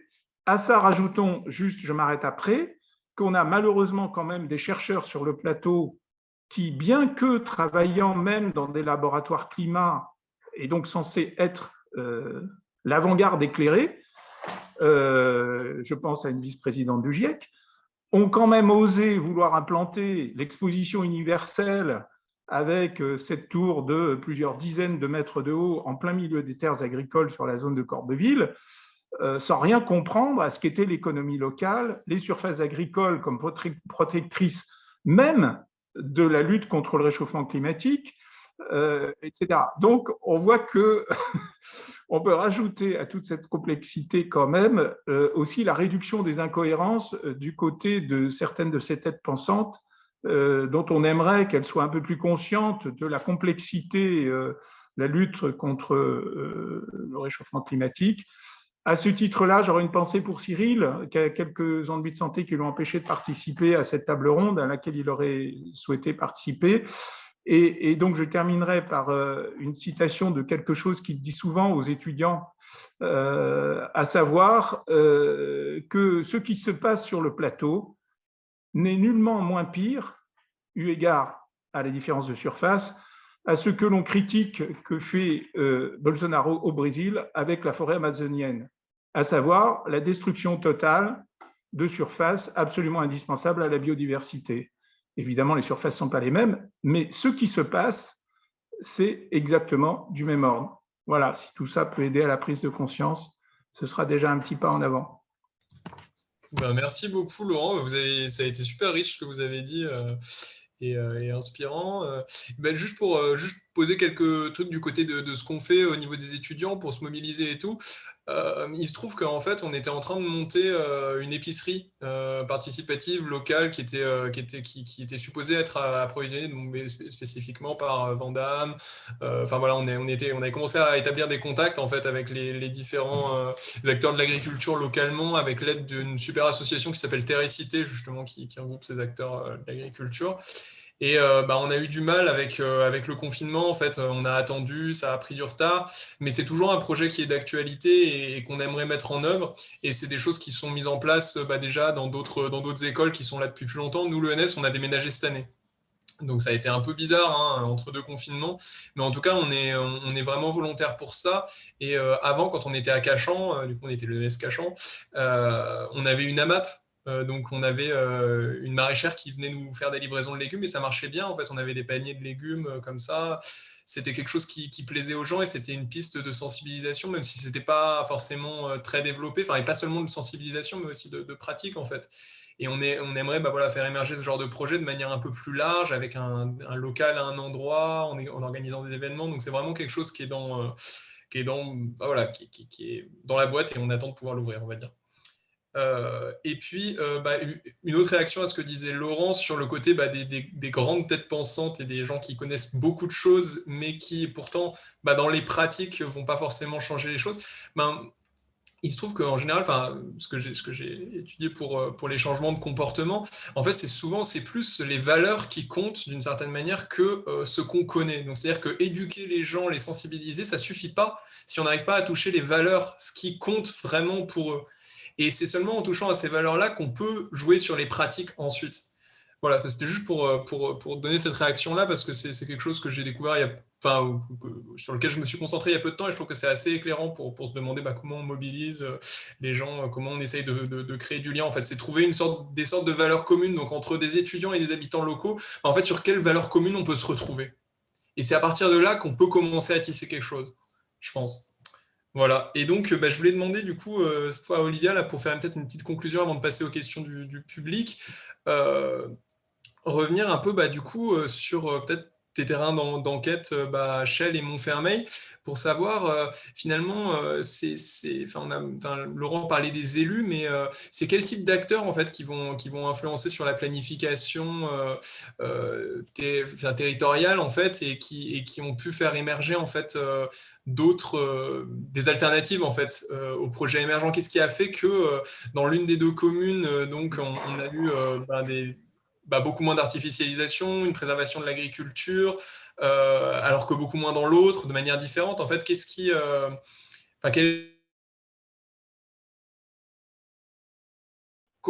quelle manière le rôle les actions de différents acteurs peuvent être complémentaires pour converger vers ça, on va dire.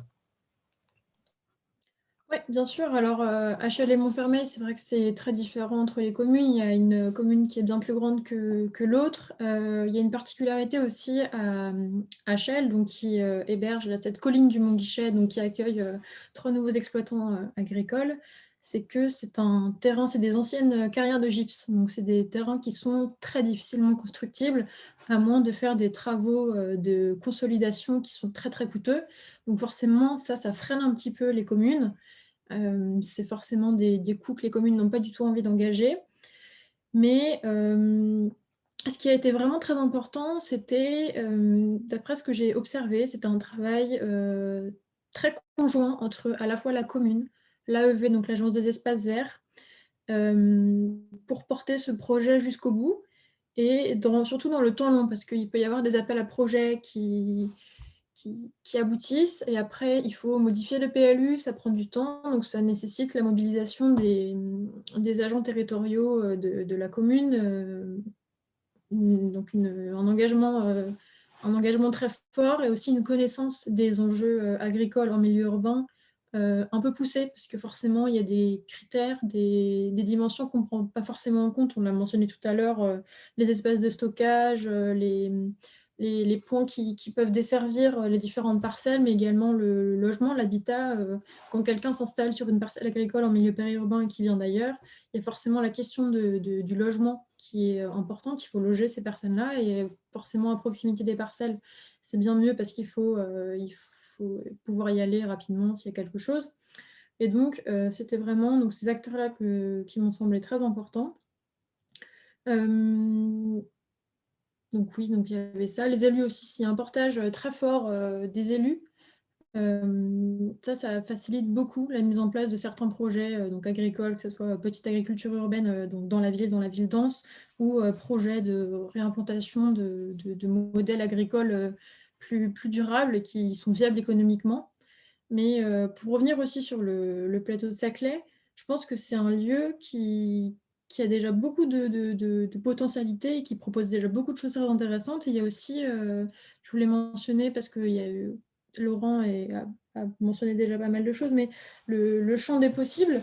Mardi, il y a eu une table ronde déjà organisée dans le cadre de cette semaine sur l'agriculture paysanne, où il y avait Maëla Noël, donc, qui travaille au champ des possibles, et qui, donc le champ des possibles, c'est une sorte de pépinière pour faire des tests d'activités agricoles. Et donc ça, je trouve que c'est quelque chose qui est quand même très intéressant sur le secteur du plateau de Saclay, et qu'on ne retrouve pas forcément ailleurs. Donc je trouve ça quand même assez enthousiasmant. Voilà.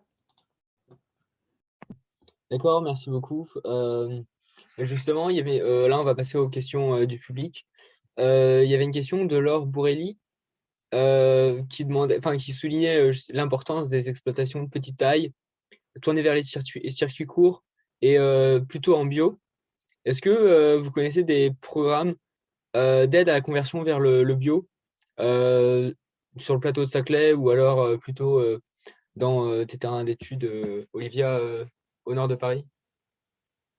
Je crois qu'il y a le réseau Abiosol, il me semble, que je ne connais pas très très bien, mais il me semble qu'ils font de l'aide à l'implantation, ou Agrophile, qui est aussi une association qui agit pour la promotion de l'agroforesterie. Là, pour le coup, c'est un autre modèle, mais qui aussi agit en Île-de-France.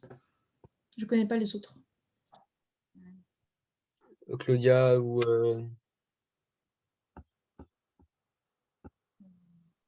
Claudine, plutôt. Pardon. Je pense. Excusez-moi. Oui, vous voulez la parole? Laurent, oui, je ne sais pas si vous avez une réponse là-dessus. C'est-à-dire, il y a différents types d'aides. Il y a un souci, si on raisonne de manière globale aujourd'hui, avec la perspective d'un grand nombre d'agriculteurs qui vont prendre leur retraite, ou commencent déjà, et la question de la transmission des exploitations. Et donc, aujourd'hui, je dirais un mot de Terre de Liens. Terre de Liens est une structure maintenant de niveau national, avec une foncière donc, et une fondation qui recueille les dons, une foncière qui achète des terres agricoles et qui permet donc à des soit des terres agricoles qui sont à vendre, mais aussi beaucoup, très souvent, des terres agricoles qui appartiennent à des exploitants qui partent en retraite et qui ne trouvent pas preneur parce que pour de jeunes agriculteurs, s'installer, c'est extrêmement coûteux. Donc, la foncière Terre de Liens achète des terres agricoles et les reloue ensuite à de jeunes agriculteurs avec une orientation vers le bio, avec un bail rural environnemental.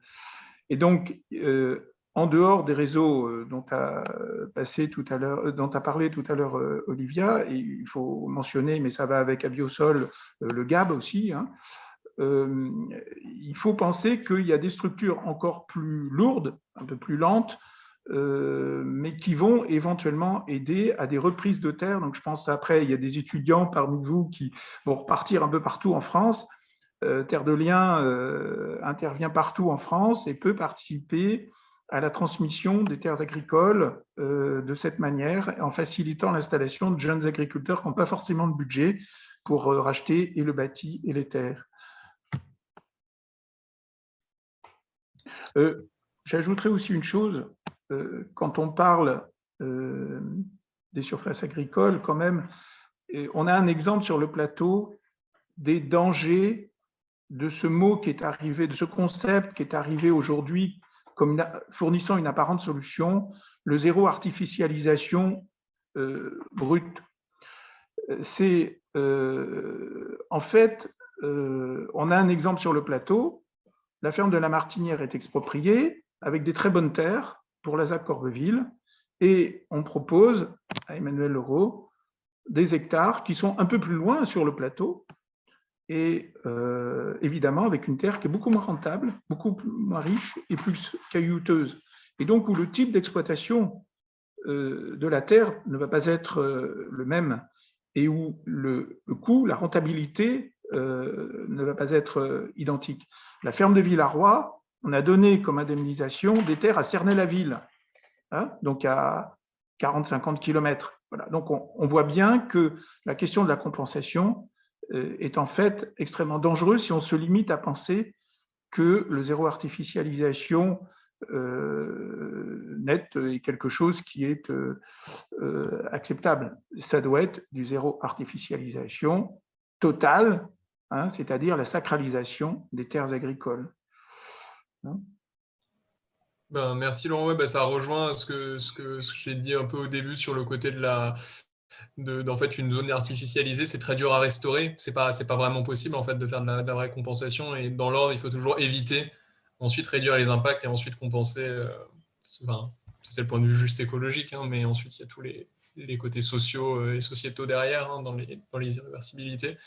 Ben, on va arriver bientôt au terme de cette table ronde. Du coup, j'aimerais peut-être vous repasser la parole à tous les trois pour un petit mot de la fin, savoir si vous avez un message que vous aimeriez faire passer. Et peut-être, je trouve que ça serait intéressant que vous puissiez nous donner 2 ou 3 valeurs qui comptent spécifiquement pour vous au regard de ces projets d'artificialisation. En fait, qu'est-ce qui fait que vous êtes motivé et mobilisé contre ces projets-là? À quelle valeur ça touche en vous, en fait, si vous souhaitez répondre, bien sûr. Donc, dans l'ordre, peut-être, Claudine, c'est la dernière à s'être... Je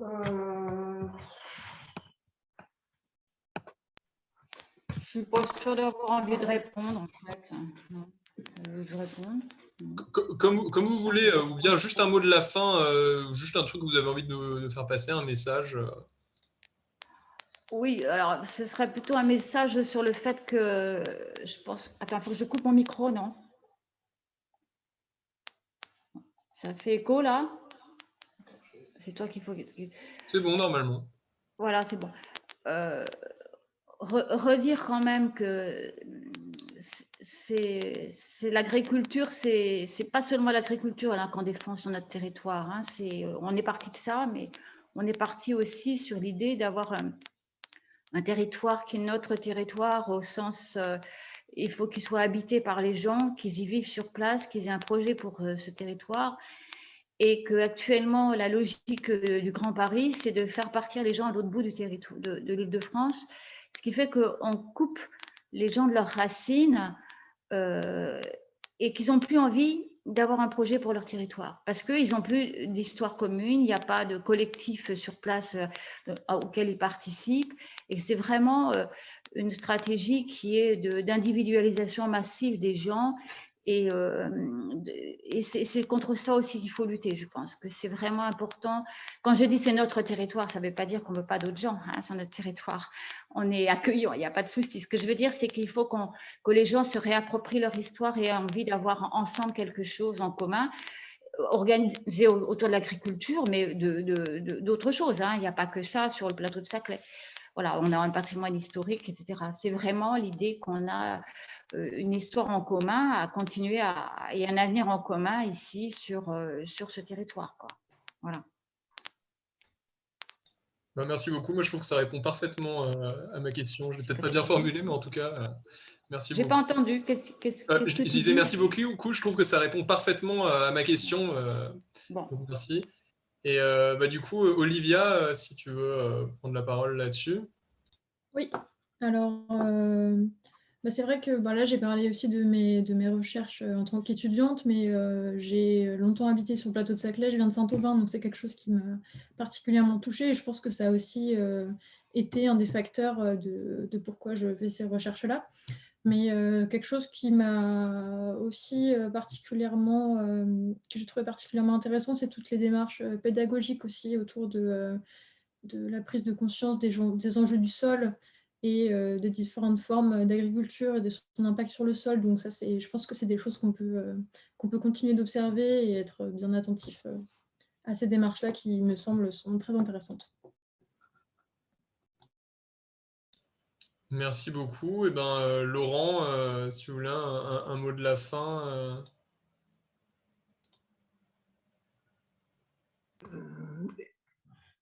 Évidemment, le commun fondamental, il me semble ce qu'a dit Claudine tout à l'heure dans le vivre ensemble. Je voudrais donc compléter cet aspect avec le fait de renforcer l'idée que vivre tel qu'on le sous-tend en parlant d'agriculture de proximité, en circuit court, lutter contre le réchauffement climatique, aller vers le bio, c'est quelque chose, on pourrait dire, la logique écologique globale, systémique, c'est quelque chose qui s'accompagne d'un mieux vivre à terme et que ça n'a rien à voir avec un retour en arrière et que l'emploi de vocabulaire par le président de la République comme Amish est un pur scandale et de l'ordre de la diffamation. J'en suis pas plus que choqué que ça, parce que les papes nous a taxés d'hérétiques, de Gaulois il y a 20 ans, quand on parlait des dangers de l'urbanisation sur le plateau. Donc, on sait que quand on est éclaireur et qu'on promeut, et pour ma part, ça fait longtemps, il y avait des étudiants l'année dernière qui m'avaient dit « Mais quand est-ce que vous avez pris conscience, vous ?» J'ai dit « Moi, c'était en 1974 avec René Dumont. Et à l'époque, je militais pour des problèmes de santé au Brésil et l'installation de circuits courts avec les paysans du Brésil et les systèmes de santé. Et depuis, je n'en ai pas démordu. Donc, c'est vrai qu'on a l'impression, des fois, quand on arrive 50 ans plus tard, on peut être un peu fatigué, un peu usé, parce qu'on a l'impression qu'on a beaucoup labouré et que ça n'a pas beaucoup poussé. Mais enfin, si, globalement. Et donc, il faut renforcer ça, et que ça, c'est de la qualité de vie, non seulement dans l'altérité, mais aussi dans le rapport à l'environnement, et que si on évite 2 degrés, dans 50 ans, on ne sera plus là, on s'en fout, nous, mais ce n'est pas pour nous, c'est pour les générations futures.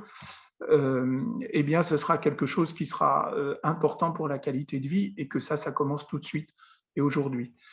Et c'est pour ça aussi que je trouve que l'exigence, ce n'est pas seulement des gestes, mais ça doit aller jusque dans le langage. C'est-à-dire, on est encore aujourd'hui dans la conception, par exemple, on entend ce terme qui me faisait très plaisir il y a 10 ans, mais qui m'exaspère aujourd'hui, l'agriculture périurbaine. Agriculture périurbaine, quand on dit ça, c'est du péri par rapport à un centre, et on laisse la ville au centre. Si on va vers un zéro artificialisation totale, vers une sacralisation des espaces naturels, agricoles et forestiers, ça veut dire que c'est la ville qui se développe autour du centre que seront devenus ces espaces agricoles, naturels et forestiers. Et que les espaces urbains, il faut les appeler comme des espaces périagricoles et arrêter de parler d'agriculture périurbaine. Hein? Voilà, c'est mon petit dada dans ce moment. Alors, je vous en ai fait part. Je le partage avec vous. Merci pour ces réflexions très inspirantes et ce changement de perspective est assez intéressant puisque la ville est perçue comme le centre de la vie au quotidien et Paris est perçu comme le centre de la France, sûrement à tort. Claudine, vous vouliez peut-être réagir? Ok. Bah écoutez, merci beaucoup à tous les intervenants. Peut-être tu veux réagir, Noam, avant qu'on conclue la séance? Je t'en prie. Bah, merci beaucoup aux intervenants et intervenantes et merci au public d'être là et d'avoir posé toutes ces questions et ces commentaires très intéressants. Je vous rappelle que des événements, la semaine de l'agriculture paysanne continue, si je ne me trompe pas, et qu'il y a quelques événements. Et Fabienne Merola a évoqué un événement dimanche dans le chat, si jamais cela vous intéresse. En tout cas, merci beaucoup. Et puis, on va espérer que les luttes continuent et que ça va, ça va permettre une zéro artificialisation totale ou de tendre vers cela. Merci beaucoup à tous. Merci, au revoir. Merci pour l'organisation de cette table ronde. C'était très intéressant. Merci beaucoup. Merci à tous. Merci. Au revoir, bonne Au soirée. revoir.